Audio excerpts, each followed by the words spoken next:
What's a mistake most people don't realize they're making in relationships? Story 1. Not expressing negative emotions or telling your partner they have upset you. This leads to built-up resentment and sometimes contempt. Answer: I'm trying that in my new relationship because it definitely eroded my last relationship. My only hiccup is when I tell him what's bothering, or even something as straightforward as, I miss you. I miss this thing you used to do. He gets defensive and turns it into a fight. So, don't do that if it's honesty you want. I feel myself going back into old habits of not bringing up my issue and mentally preparing myself to leave. Story 2. Staying in the relationship just because you've invested so much time. Sunk cost fallacy. You're either going to be unhappy forever or eventually realize you should have left a long time ago. Answer: ended an 8-year-old relationship because of this. Not entirely, but it was definitely up there on the scale. Pretty sure we extended by 3 more years because we were so afraid to lose our lifestyle and already invested so much in terms of money, bought a house together, time and feelings. We knew each other and were each other's best friends, or so I thought. Story 3. People not realizing that the smallest things make a difference. Putting clothes in the hamper, making them a cup or coffee, helping without being asked, etc. Story 4. Not being able to accept they're in the wrong. Explaining to your partner that something they're doing is hurting you, and they disagree because they can't possibly believe that they are the ones hurting you. Some people refuse to accept that what doesn't hurt then may hurt someone else, and they're usually too prideful to apologize for their wrongdoings simply because they wouldn't have been hurt by the action they committed. Story 5. Trying to deal with things on their own because they don't want to burden their partner or upset them. You are in this together. Story 6. Viewing your partner as an enemy during arguments. It shouldn't be me versus you, it should be us versus the problem. A lot of people would rather feel like they got the last word in or were right about something than making sure their partner feels safe, loved, and respected. Answer: definitely. Of course, it's easy when you agree, but how well you can get along when you don't is, I think, the bigger indicator of compatibility. Is it about winning, or is it about solving a problem together? Unfortunately, a lot of people, myself included, learn this tragically late. I was always a problem solver, but didn't think it mattered whether or not it was a mutual trait. Story 7. Not calling quits when you clearly aren't compatible, but trying to make it work and just prolonging the inevitable. Story 8. Putting your partner on a too high pedestal instead of an equal. Once they look down on you, they will always look down. Don't put them on a pedestal and refuse to get on one too. Answer: I think this is the problem on big age gap relationships, or relationships where one has prestigious career education and the other is not. The other would eventually feel, why am I always be the wrong one? It's not their fault, it is just the resulting nature. One is way more mature or wiser on things, so naturally the scale tip of the relationship fell on one side. Story 9. Bending over backwards for someone who doesn't put any effort into the relationship always ends in misery. Story 10. Not touching each other, holding hands, good morning, night kiss, giving a hug. It's something small, but according to people smarter than me, it matters. Answer: on that note, don't let intimacy always lead to intimacy. I know a guy who, briefly, his wife was afraid to touch or kiss him. Every time she just wanted a hug, or kiss, or handhold, he always turned it into intimacy. Every time. So she stopped with the little touches. It felt like everything was turned into intimacy, even when she didn't want it. Sometimes, you just want little intimacies. He confronted her about it. He was hurt. It felt like she didn't even feel attracted anymore. She never wanted to touch him, etc. She told him how she felt. He said he would take intimacy off the table entirely until she stated she wanted it. They got back into little love touches. kisses, hand-holding, or little touches, etc. It helped their relationship a lot. So, yeah, little touches, intimacy, intimacy. All different things wanted at different times. Story 11. Acting inconvenienced when your partner is trying to connect. My most recent ex would be on TikTok all day, and anytime I opened my mouth, they would sigh and act annoyed as though I was distracting them. It got to the point where I just stopped trying to talk to them. Passing of a relationship right there. Story 12. People pleasing their partners instead of telling them what's wrong. Just penting up frustrations for the sake of making them happy, when in fact just talking about it, usually those frustrations can be solved.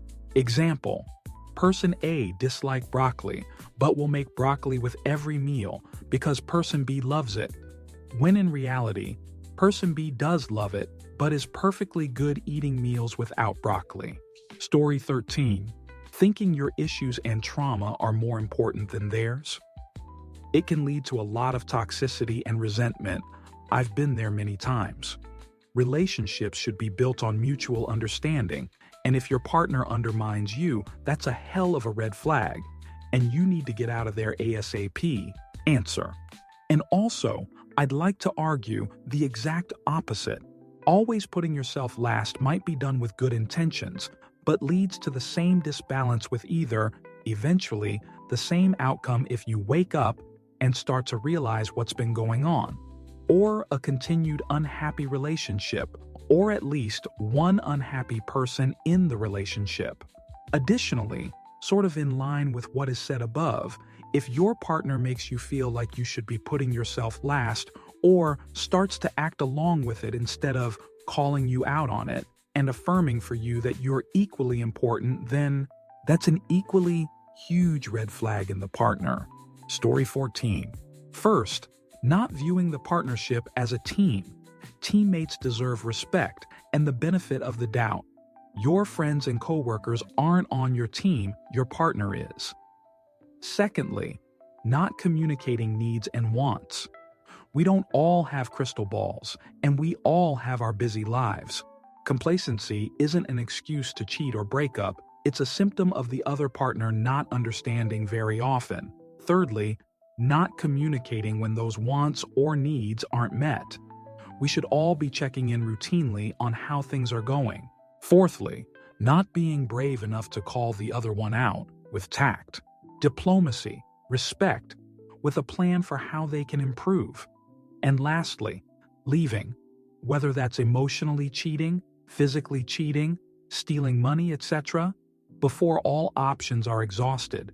Some people need more guidance or motivation than others. With the way the dating world works today, everyone is so quick to just post some pictures of their best angles, all dolled up in makeup, start chatting with others, and thinking the grass is greener elsewhere without putting in any effort to fix their current situation. It's a cesspool out there. Reward loyalty and effort. If you don't get that, tell your partner. If they don't respond, then break up. Story 15. Not communicating, it's very usually never intentional, but it caused people to act on feelings and not on logic, leading to relationships ending. Story 16. Leaning on and going to someone outside your relationship when your relationship has problems, instead of working it out with your partner. Answer. I've seen this so much. People coming to me talking about their relationships and what to do, how to fix it. When I ask, have you talked to your partner about this? They say no. So my response is, maybe you should talk to them first. They don't even know this is something you're upset about. It amazes me how people just won't talk to their partners. Story 17. Not sending "you make me happy" as a message. Goes for intimacy, everyday life, events, and frankly, anything. It's not just about building confidence of the partner, but also to reinforce all the good things in both minds. If it is the baseline behind every single conversation, offer or ask, everything is easier. If it is said out loud often enough, and from both sides, it becomes the baseline. Story 18. Unwilling to or not knowing they aren't contributing 50. I don't want to do the laundry, dishes, etc. either, but I do, so suck it up and help. Story 19. Not having boundaries because you don't want to jump to conclusions and you let everything slide, only to find it is now too late. Story 20. Letting things build up and getting your imagination to run wild. An amazing amount of change can happen if you tell so how you're feeling. Story 21. Not working out disagreements from a place of love and mutual respect. A lot of people argue with hurt feelings and anger being the basis of the argument. It causes both sides to not hear a word the other side is saying. Story 22. Assuming your partner can read your mind, communication sounds cliché, but it's wild how many arguments come from just not saying what you actually want. Story 23. Confusing busyness with progress. Filling every hour with low-leverage tasks so the important, uncomfortable work never happens. Story 24. Ignoring problems because the conversation required to resolve said problems will be a difficult one. Problems don't go away. They metabolize like a cancer. Story 25. Overlooking bids for affection. Those small, everyday attempts to connect. A passing comment, a nudge, a joke, a sigh, a look, or simply play. These are often quiet invitations for closeness, but if we don't recognize them for what they are, or if we dismiss them, we slowly erode the affection that sustains a relationship. The language of affection looks different for everyone, and learning how our loved ones ask for connection, often without words, is one of the most important forms of tending we can offer. Story 26. Codependency. It doesn't look like it at the beginning, but feed that monster and you're going to regret it. Answer. I used to think this, but my parents haven't spent a day apart in 20 years. They do everything together, literally everything. Same with my wife and her parents. Past 30 years, they claim to have never done anything separately. Only 6 years in, but my wife and I are in the same position. But I used to feel this way, but I think it depends on the couple in person. Story 27. Trying to offer advice or solutions when no words are needed. Sometimes we don't want a logical fix. We just want someone to listen to our problems. Story 28. 9-10 times it's a communication issue. As simple as people not realizing that communicating isn't telling your partner to change, but discussing issues and coming to a solution together. Story 29. Thinking that if you ignore a problem, it'll go away. You gotta tackle those hard conversations, even if you're afraid of what will happen. Those things never go away on their own. Story 30. Not to talk. In the end, misunderstandings arise that lead to alienation, and by the time you notice, it is usually too late. Story 31. Expecting it to be 50-50. Yes, it's great to be absolutely equal in the effort put in and received. But honestly, sometimes it's 70-30 because I'm having a really shoot time and I only have the capacity to put in 30, and then my wife puts in more recognizing that. Then other times it's 20-80 because my wife is the one that needs space and time to heal or cope with something and can't put in the 50 needed. A relationship is supposed to be a safe place that rejuvenates you and energizes you. It's not supposed to be a place that drains your energy. Story 32. Trying to win a relationship is a quick way to lose. You guys are a team. You can't beat your own team. You work together with your team to beat the other teams. Story 33. 50-50 isn't enough. You should treat your relationship like it's 80-80. Each partner should feel like they're doing more for the other because of how many things we do for each other go unseen, unnoticed. Answer. Yeah, I see a lot of resentment on Reddit because the other person didn't do their part. Sometimes it's justified, sometimes it's that the poster's partner couldn't for some reason. It's one thing if your partner is a lazy bum all the time, but it's often situational. My partner and I expect that sometimes one of us will take on more of the load than the other. Story 34. Expecting the other person to read their mind, if you want something to be done or done differently, you should effing ask. Story 35. When a conflict comes up, most people's default setting is to treat it like a debate. You gather your evidence, state your case, poke holes in their argument, and your goal is to have them eventually concede that you were right. This is a mistake. You're not opponents. The goal isn't victory, it's resolution. The shift that changes everything IMO is framing it as us versus the problem instead of me versus you. When you do that, you stop listening for flaws and start listening for feelings. You're not trying to win the argument, you're both trying to defeat the misunderstanding. Story 36. I'm gonna buy you the exact same present every single Valentine's Day or other occasions. Who? Not gonna put thought into that ever again. You said thank you the first time around, so please enjoy deja vu. Answer. Also, just going with stereotypical gifts, this was a contributing factor to my mom leaving my dad. He'd always just get her roses and expensive jewelry for every occasion. Flowers set off her hay fever and she doesn't wear jewelry. Doesn't matter how much it cost. It didn't matter how blunt she was in telling him not to get her flowers and jewelry. He never put any thought into the gifts he got her, and it hurt her every time over the nearly 40 years they were married. It's why I put so much effort into gifts for Mom. They aren't always expensive, never as expensive as the jewelry Dad got her, but I always try to get her something she'll actually like or use. Story 37.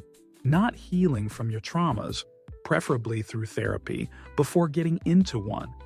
Otherwise, you're getting hurt or doing the hurting. Story 38. If you don't explicitly say that you are not okay with something, you are implicitly saying you okay with it. Story 39. Thinking communication isn't a big deal. It can be about anything, small to big. But wow, why do people always play guess what I'm thinking in relationships and dating? Story 40. Playing housewife in the beginning. It's fun until it becomes expected, demanded. Don't shoot yourself in the foot. Story 41. Keeping a list of things you did, thinking your partner has to match your efforts to keep even. I did this, so it's your turn to do that. Surefire recipe to fudge up your relationship. Story 42. I think that people often fall into a trap of becoming too dependent on each other. We should still remember that we are individuals and be mentally and financially prepared that it could all end in a moment. Enjoy your love, take care of each other, but always have a plan B. Story 43. Letting off the gas when it comes to changing things. I fall victim often to implementing change we discuss at length, but thinking I have accomplished everything we talked about and letting it slip my mind and repeating the cycle. Save yourself the trouble and don't lose focus on holding yourself accountable. Story 44. Not compromising. There's nothing alpha about getting your way. That's the BS that manfluencers who are too afraid to show you their partners and are trying to get you to buy their shoot spew. A real man knows when to fold and when to play. Story 45. Forgetting to check in on your partner and your relationship. Just a simple, how do you think we're going these days?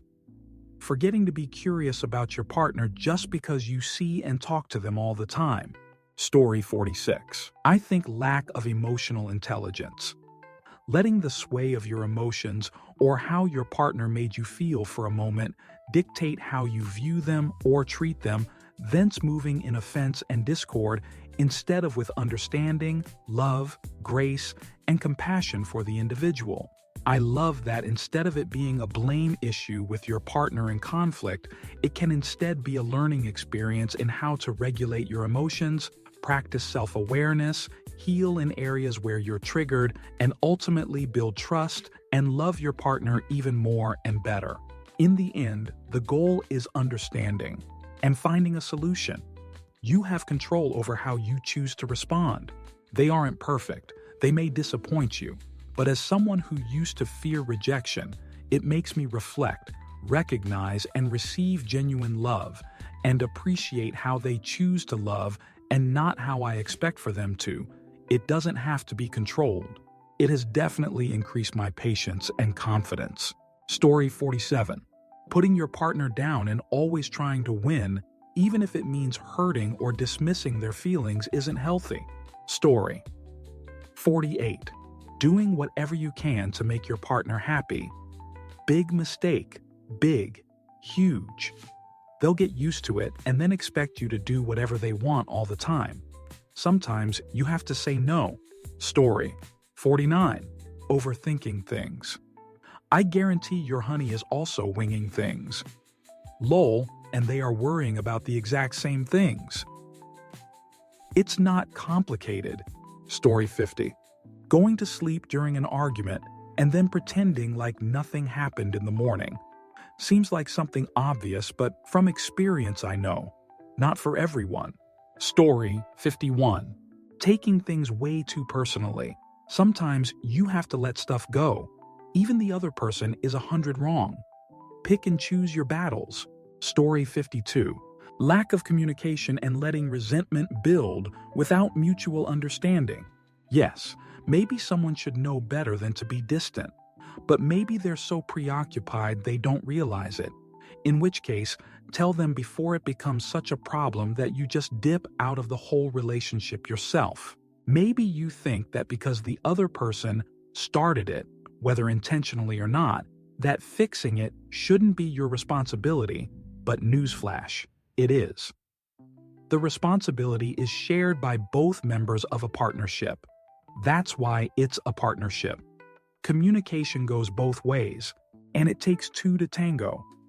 Don't just make assumptions and then give up on the relationship because of those assumptions when they could be false. Story 53. Avoiding conflict. Keeping the peace at all costs means someone isn't getting what they want, and before you know it, you resent the hell out of the person. Have the argument, learn, and grow. Story 54. Not looking after their body and appearance. There is love, and there is attraction. It is important to have both in a long-term relationship. It is hard to be with someone who does not care. Story 55. Non-religious person myself, but I love the advice the priest gave my friends. God doesn't pick your partner. He puts them on your path and you pick them every day. Some days I get irritated with my wife, my kids, and my life.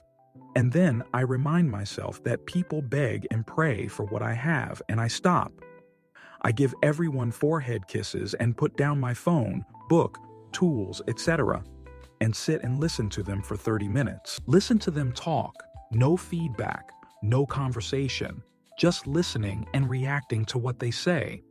The value of just stopping and appreciating someone is immeasurable. Story 56. I'm going to say one of the biggest issues for my husband and I, the benefit of the doubt. I ask him one sentence, and he will often misconstrue 10 different things that he thinks I feel, mean, was actually saying. We are on the same team. We are partners. Sometimes it's just a question. He is very defensive from his own family childhood issues, and unfortunately, I get the brunt of it a lot. Story 57. Focusing too much on all the things that you're doing for your partner, that you're missing what they're doing for you. Similarly, focusing too much on their mistakes and completely missing your own. Story 58. 1. They are unhappy on their own and expect the relationship the other person to make them happy. 2. Believing that having a baby will fix a bad relationship.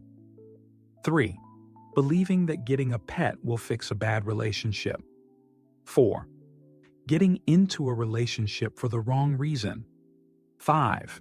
Getting into a relationship without talking and agreeing about intimacy, money, views on religion, views on politics, what they expect from the relationship and from the other person, and their own role in the relationship, expecting and not communicating the other person to take care of certain aspects of the relationship. 6. Believing that there's a honeymoon period after which they can relax and be their truest self. The implication there is that at the beginning of the relationship, they were faking it. and they were faking what they thought the other party wanted, but it was not really them. Story 59. My ex slipping on her own foot, landing clean on someone else's lap, and accidentally coming back home to me and my son. Oops, shouldn't do that. Story 60. When you're addressing an issue and it keeps happening, you're addressing the wrong issue. When you want to address a difficult conversation to have, think CPR. Content. A single instance of the problem. The immediate circumstance that is the issue, i.e., they didn't take the trash out and it was trash day pattern, a pattern of behavior over time. A repeated issue with this person, i.e., it's the third time in a row they've forgotten to take the trash out, wash the dishes, etc. Relationship. How the problem is affecting your relationship, i.e., your trust in the person is suffering because XYZ. If you address one of the more shallow issues, when it's actually something deeper, it's going to be like pulling the head off of a plant substance. It's just going to keep happening. Story 61. Give a second chance to your partner. Remember, if someone cheated on you one time, then they can do it many times. Story 62. Not being open to criticism, responding aggressively or emotionally, taking revenge by finding things they can criticize the other about. Story 63. Loving only potential, not the real person. Thinking he/she will change, but living with who they are now. Confusing passion with depth of connection. Emotional stability is often perceived as boring, but it is the foundation of a healthy union. Solving problems with silence or avoidance. What is left unsaid does not disappear, but accumulates. Idealizing other people's relationships, especially on social media. This creates dissatisfaction with one's own reality. Not taking enough care of oneself. People sacrifice themselves for the sake of the relationship and then lose themselves and begin to blame their partner. The healthiest relationships are not those where there are no conflicts, but those where people are not afraid to resolve them. And most importantly, don't guess, talk. Don't wait, ask. Don't be silent, explain. Story 64. Chasing sparks in the very beginning stages of dating. Sparks can actually be a sign that person is not right for you. Story 65. Putting all the Wii discs on top of the boxes inside, so they kept slipping around and getting scratched, and then a decade later they find the Wii in the garage and think, hey, that would be fun, and spend an hour finding all the right remotes and stuff, but then pop in Wii Sports and it says, game disc can't be read because it's all scratched up. But it's been so many years, you can't really get that mad. So instead, you just throw the remote through a window and say, we're fudge done. Story 66. Arguing. Seriously, it's underrated. Humans need to vent. My wife and I have an immunity period. Prosecutors call it Queen for a Day, where we argue putting all our thoughts there. Story 67. Moving too quickly. Your brain feeds on that initial spark of love like a substance is. You become addicted to it and aren't always able to effectively evaluate compatibility until a certain amount of time has passed and that substances starts to wear off a bit. But by the time this has happened for most people, they might have already gotten engaged, moved in, or somehow else have tied their lives together. Story 68. Not knowing the person first and jumping into it blindly. Not expressing and communicating, sticking around because of having a long history together. Story 69. Early in a relationship, it's easy to be annoyed or frustrated about something, and you're saying to yourself, I don't want to make a big deal about it, so you don't say anything. Then it happens again, and you do the same thing. Eventually, it's going to drive you crazy. Use your words. Be kind, be clear, and be honest. Talk about the things that bother you. Sometimes there's a way a compromise or an awareness of the situation can help. And if not, is it something that is worth allowing to ruin your relationship? Story 70. Just because you guys live together does not mean it's the same as hanging out. I'd like to be taken out with a rifle or on a date. Story 71. Not seeing signs of abuse and love bombing early on can be difficult to get out of and dangerous. Love takes time. Story 72. Not practicing humility. We are all human beings. We are allowed to make mistakes and be forgiven for them. But we have to couple it with the humility and integrity to properly apologize to the people we hurt and take accountability for the past. Without being able to properly face the past and practicing empathy for oneself and those around them, they will forever feel a perpetual victim to the world and people in their life, while never making the honest changes that could turn their life seeing how others treat them around. Story 73. This is mainly us guys, but I think a big mistake is trying to fix or suggest a solution to the problem our partner is venting about instead of just acknowledgement and listening. Despite it coming from a good place and being in our nature, not every issue needs a solution, but UT does need to be acknowledged. The best thing to do is show you have listened and ask if they want advice or just to get it off their chest.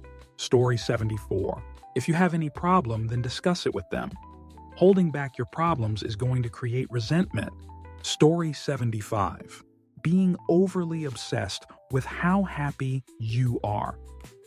If you spend more time trying to make the other individual in a relationship happy, in most relationships, the natural outcome will be your happiness. More specifically, if you notice someone never does a certain thing, model it for them. Do they struggle to compliment you? Show them what a good compliment looks like by finding ways to compliment them. Do you wish they didn't raise their voice in anger towards you? Work on measured, calm responses back to them. Story 76. Often in relationships, the intimacy starts to become less and less, but this is a mistake. Intimacy isn't just a physical release, but how to communicate, connect, and even validate one's intimacy, appeal, attractiveness. When intimacy stops for whatever reason, and one partner just ignores the issue, this is so hurtful. Regardless of age, everyone wants to feel desirable. Everyone needs to be touched. Story 77. Sharing only the negatives with friends, family, or peers at work. The world doesn't know the entire context of your relationship, and chances are you don't have the time of day to share all the good things your partner has done for you.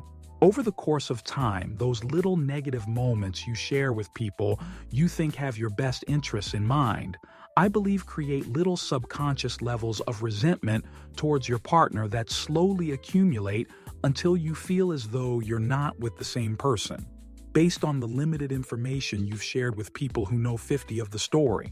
Story 78. The tempting to cheat on your partner is a mistake, but can also hurt your partner without them knowing. I witnessed how cheaters are. I feel bad that I know, but their partner don't know. Cheaters hide and lie. Edit. I say this because some of my families are cheater. It hurts to know not to tell their partner without hurting them. Once you witness it, you know how cheaters play. Relationships shouldn't keep secrets. Story 79. Forgetting to learn from one another and remember you're in it together. Don't have the mindset of, I know more than you, so I'm always right or better than you. Grow with one another.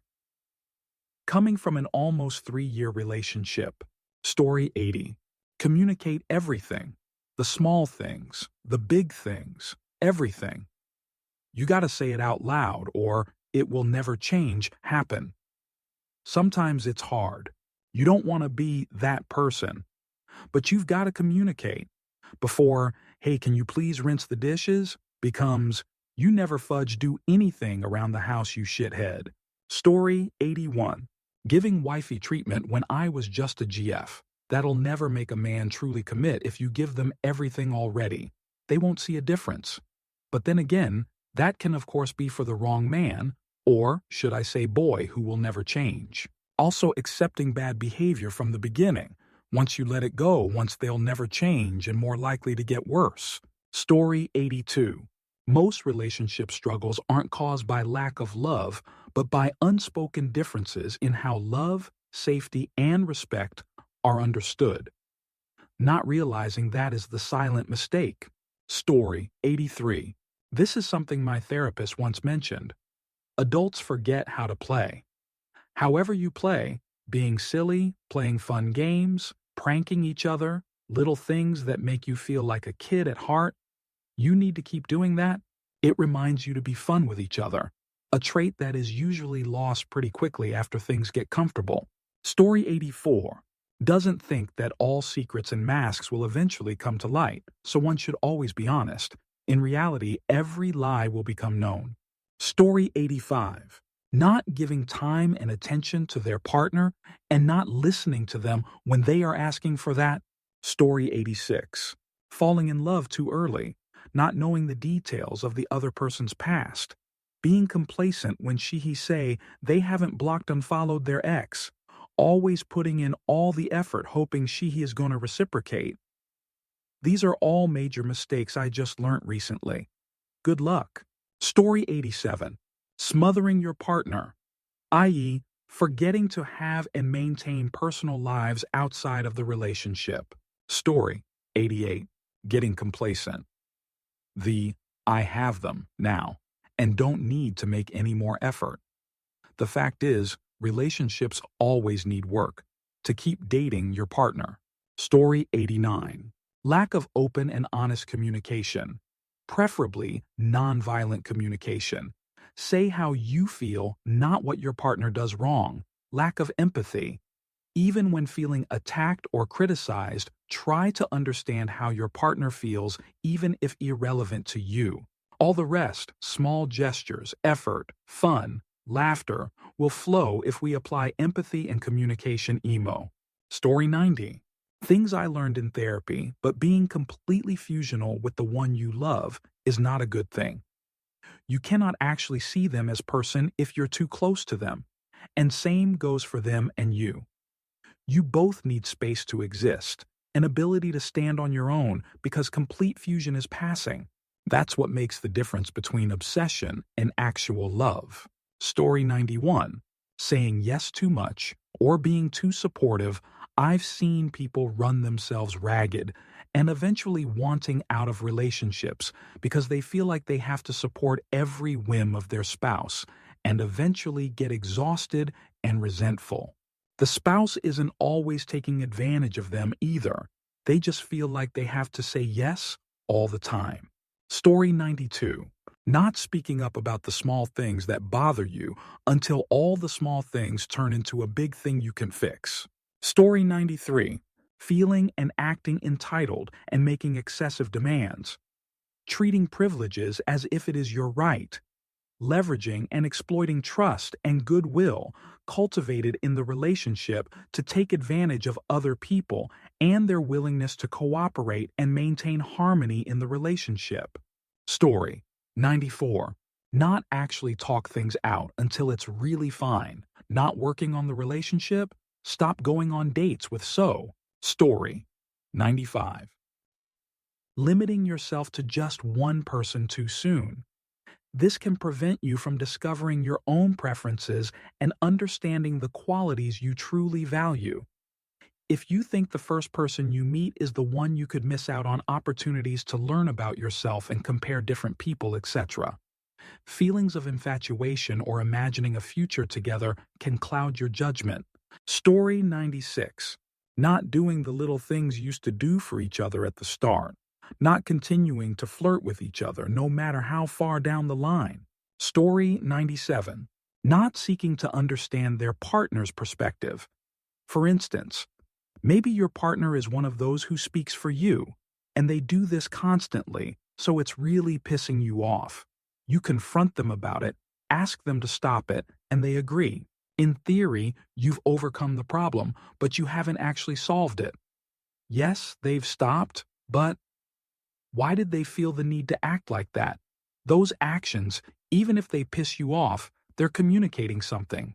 Contrary to popular belief, saying, "Oh, I did this thing for this reason," isn't making excuses.